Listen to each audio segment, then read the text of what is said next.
हाय hello नमस्ते, welcome back to my channel Sharma ma'am.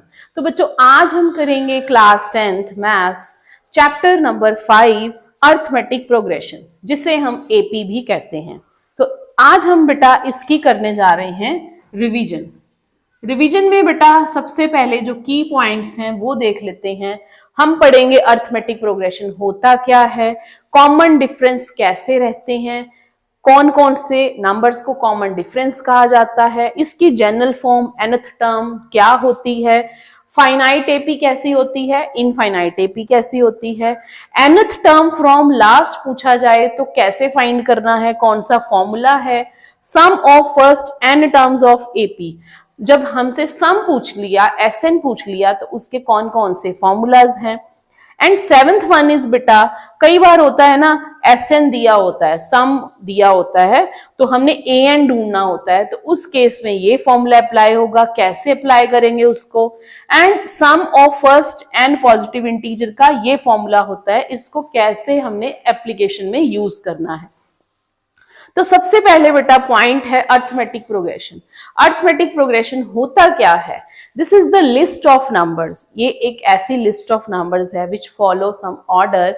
इसमें एक फॉलो होता है ऑर्डर, प्रोग्रेशंस होता है, एक फिक्स नंबर ऐड होता है विद प्रीसीडिंग टर्म। लाइक हमारे पास है 3, 6, 9, 12, 15 सो ऑन। अब फर्स्ट टर्म है यहाँ 3, नेक्स्ट टर्म है 6, 9, 12, 15। तो हर बार बेटा 3 जो है वो ऐड हो रहा है, 3 जो है वो ऐड हो रहा है। So arithmetic progression is the list of numbers where next term is find by adding a fix number by the preceding term. पिछली टर्म में से हम अगली टर्म लाने के लिए एक फिक्स नंबर ऐड करते हैं। तो ये हो गया बेटा आपका अर्थमेटिक प्रोग्रेशन, उसकी एग्जांपल। अब कॉमन डिफरेंस किसे कहते हैं? कॉमन डिफरेंस होता है बेटा दो टर्म्स के बीच में कौन सा डिफरेंस है। कोई एपी तभी कहलाएगी जब उसमें कॉमन डिफरेंस सेम है। जैसे कि ये एपी है हमारे पास, देखते हैं ये एपी है या नहीं। 3 और 6 में 3 का डिफरेंस है, फिर 2 हो गया, फिर 1 हो गया, 1 हो गया। सो ये एपी नहीं होगी। एपी तभी होती है जब उसका कॉमन डिफरेंस सेम रहता है। और कॉमन डिफरेंस बच्चे जिसको हम डी से डिनोट करते हैं, common difference is denoted by D, और इसका फॉर्मूला रहता है A2 माइनस A1, पिछली टर्म माइनस अगली term. And this is D is negative, positive और 0। डी नेगेटिव, पॉजिटिव, 0 हो सकता है। कॉमन डिफरेंस 0 कैसा रहेगी, कैसी एपी बनेगी? मेरे पास है ये एपी 2, 2, 2, दिस इज 2, 2, 2, 2। तो इस एपी में बेटा कॉमन डिफरेंस क्या है? 0। 0 ऐड हो रहा है अगली टर्म के लिए, है तो ये एपी ही, ठीक है। तो इस तरह कॉमन डिफरेंस 3 तरह के हो सकते हैं, पॉजिटिव, नेगेटिव, 0। एंड डी निकालने का फॉर्मूला है A2 माइनस A1। नेक्स्ट है जनरल फॉर्म। अब एपी की जनरल फॉर्म क्या रहती है? जैसे ये एपी थी हमारी, ये एपी थी। अब ए जो रहता है that is first term, A first term होती है।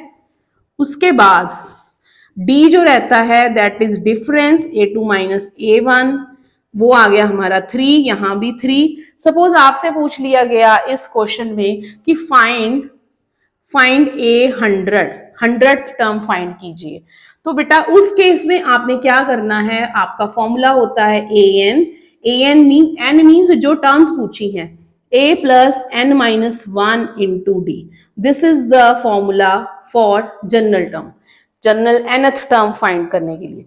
तो इसको देख लेते हैं, ये क्या आएगा, a plus 100 minus 1 99 into 3। This is 3 plus 27 297 हो गया, तो दिस इज 300। तो a 100th टर्म में आ गया हमारे पास 300। तो जनरल फॉर्म जो है बेटा दैट इज वेरी इंपॉर्टेंट, ये फॉर्मूला बहुत इंपॉर्टेंट है। तो इसका जो फॉर्मूला है वो मैं यहाँ लिख देती हूँ ताकि आपको आसानी रहे इसको याद रखने में, नोट डाउन करने में। तो ये हो गई आपकी जनरल टर्म। नेक्स्ट है finite AP and infinite AP. Finite AP कौन सी होती है? फाइनाइट एपी बेटा जिसमें आपके पास लिमिटेड नंबर ऑफ टर्म्स हैं, लाइक 2, 4, 6, 8, 10, 12, 14, 16, बस इसके आगे नहीं है। तो इस एपी में कितनी टर्म्स हो गई आपके पास? 8 term. n is 8, a is 2, d is also 2। तो आपसे कोई भी क्वेश्चन पूछा जा सकता है, फाइंड सम फाइंड कीजिए, उसका फॉर्मूला आगे रहेगा। इनफाइनाइट एपी क्या होती है? ऐसे आपको एपी दे रखी है, इसमें आगे डॉट डॉट लगा दिया और यहां पर हो गया ये इनफाइनाइट एपी जिसमें बहुत सारी नंबर ऑफ टर्म्स हैं। अब क्वेश्चन अगला है nth term from last. From last का बेटा फॉर्मूला रहता है an is equal to l minus n minus 1 into D.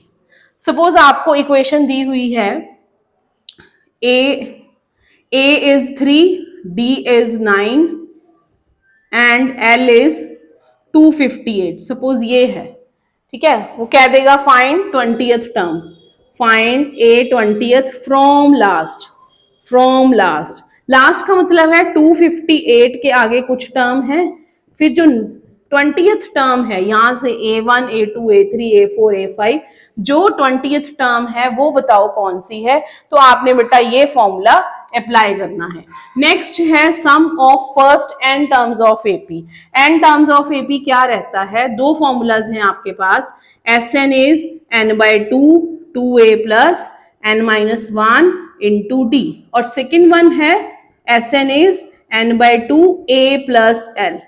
ये तब लग जाएगा जब आपको लास्ट टर्म गिवन है, और फर्स्ट वाला तब यूज कर सकते हैं जब n, a, d सब पता है, ठीक है। अब 7th क्वेश्चन जो है, 7th पॉइंट में बेटा कई बार आपको Sn में दिया होता है कि Sn is 3 plus 4n, find an, find a10। तो उस केस में बच्चे आप डायरेक्ट ये फॉर्मूला लगा सकते हो, आपको कोई a d ढूंढने की जरूरत नहीं है, डायरेक्ट आपने ये फॉर्मूला लगा देना है बाय फाइंडिंग दैट नंबर। अब 8th पॉइंट जो है वो है sum of first n positive integer. अगर मान लीजिए आपसे पूछा है 1 से लेकर 100 तक नंबर्स का सम कितना होता है, तो 100 इंटू 101 डिवाइड बाय 2, इसको काट के हमारे पास आ जाएगा 50-50। और ये इन जनरल आपको एमसीक्यू में भी पूछ सकते हैं। तो ये था आपके चैप्टर 5 की रिवीजन। इसमें जो सारे की पॉइंट्स थे, सारे फॉर्मूलाज थे, वो हमने डिस्कस किए। तो please like, share and subscribe our channel.